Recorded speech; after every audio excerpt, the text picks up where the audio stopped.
Hello everyone, कैसे हैं आप। उम्मीद करता हूं कि आप सब लोग अच्छे होंगे, खुश होंगे और स्वस्थ होंगे। मेरे दोस्त, आपका स्वास्थ्य बहुत अच्छा होगा और घर परिवार में सभी आपके सदस्य, आपके मम्मी पापा बहुत अच्छे होंगे। और मैं भगवान से प्रार्थना करता हूं कि आप सदैव ऐसे ही हंसते रहें, खेलते रहें और मुस्कुराते रहें और आप अपनी ज़िंदगी में हमेशा आगे बढ़ते रहें। दोस्तों, एक फैक्ट्री के अंदर, एक कंपनी के अंदर एक व्यक्ति काम करता था जिसकी सेल्स मैनेजर की पोस्ट थी।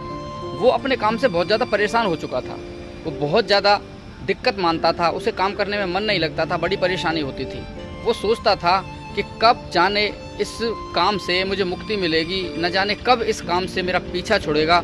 तो वो कई जगह अपनी दूसरी जॉब की ट्राई भी करता था, दूसरी जॉब के लिए अप्लाई भी करता था, लेकिन अभी कुछ काम बन नहीं रहा था। तो बड़ा परेशान रहता था, चिंता में रहता था।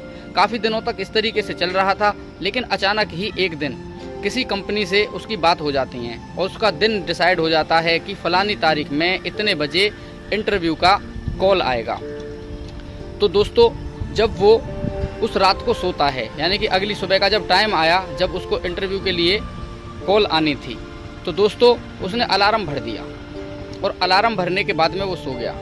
तो उस दिन दुर्भाग्य ऐसा था उसका कि वो अलार्म बजा ही नहीं और वो लेट हो गया। अब उसने पूरी तरीके से मन बनाकर ये सोच लिया था कि अब मैं कितनी भी कोशिश करूं तो मैं अब इंटरव्यू देने के लिए टाइम पर पहुंच नहीं पाऊंगा।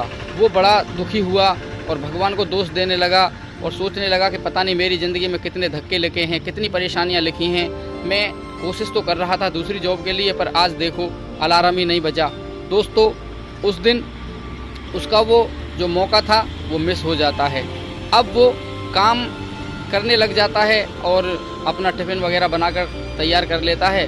तो दुर्भाग्य से जिस टाइम वो टेंशन में निकलता है अपनी कंपनी के लिए, तो वो टिफ़िन भी घर में ही भूल जाता है। अब जब फैक्ट्री पर पहुंच गया, कंपनी में पहुंच गया, तो टिफ़िन की भी याद नहीं रही। जब उसे बाद में याद आया कि मैं तो टिफ़िन भूल के आ गया, तो अब वो वापस भी नहीं जा सकता था क्योंकि टाइम पूरा हो चुका था, ड्यूटी का टाइम चालू हो गया था। खैर दोस्तों, उसे दिन में भूख लगी तो कैंटीन की तरफ गया। वहाँ पर उसे कैंटीन में खाना भी नहीं मिला। वो भूखा प्यासा ऐसे ही पूरे दिन काम करता रहा। कई बार भगवान को भी दोष देता रहा, कई बार किस्मत को कोसता रहा, लेकिन पूरा दिन उसका इसी तरीके से बीत जाता है। दोस्तों, अब वो घर आने के बाद में एक डिलीवरी बुक करता है खाने के लिए।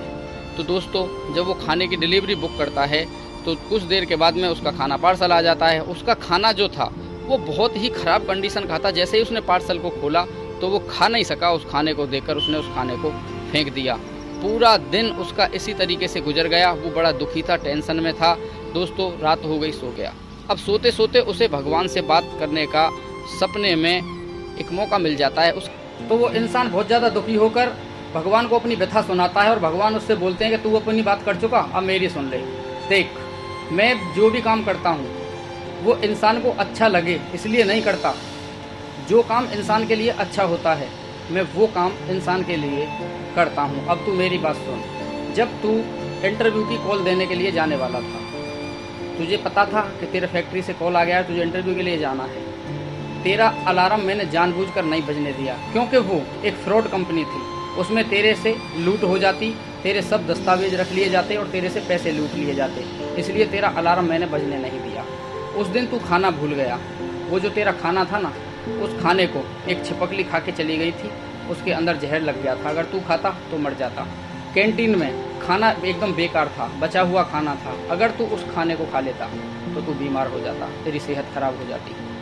और तूने जो पार्सल डिलीवर किया था, जो तूने पार्सल मंगवाया था, उस पार्सल के अंदर भी एक जहरीला जो एक कीटाणु होता है वो लग चुका था। इसलिए वो खाना मैंने जानबूझकर ख़राब कर दिया ताकि तेरा मन उसे खाने के लिए ना कर सके। इसलिए मैंने तेरी हर जगह हेल्प की और तुझे लगता है कि मैंने तेरे साथ में गलत किया है। भगवान इंसान के लिए वो करता है जो उसके लिए अच्छा होता है। भगवान वो नहीं करता कि जो इंसान को अच्छा लगे। दोस्तों, कहने का मतलब यही है, हम कई बार भगवान के ऊपर उंगली उठाने लग जाते हैं कि भगवान तुम हमारे लिए क्या करते हो, भगवान हमारे लिए गलत करता है। दोस्तों, आप इतना याद रखना, आपकी ज़िंदगी में जो भी कुछ हो रहा है ना, वो आपके लिए अच्छा हो रहा है। जो आपके लिए अच्छा है भगवान वही करते हैं। जो आपको अच्छा लगे भगवान वो नहीं करते। अगर वीडियो अच्छी लगी हो तो लाइक कर देना और चैनल कर देना सब्सक्राइब, ताकि और भी ऐसी अन्य वीडियोज़ का नोटिफिकेशन आपको मिलता रहे। ज़िंदगी में कर दिखाइए कुछ ऐसा कि आपका बेटा बनना चाहे सिर्फ और सिर्फ आप ही के जैसा। धन्यवाद। जय हिंद, जय भारत, वंदे मातरम।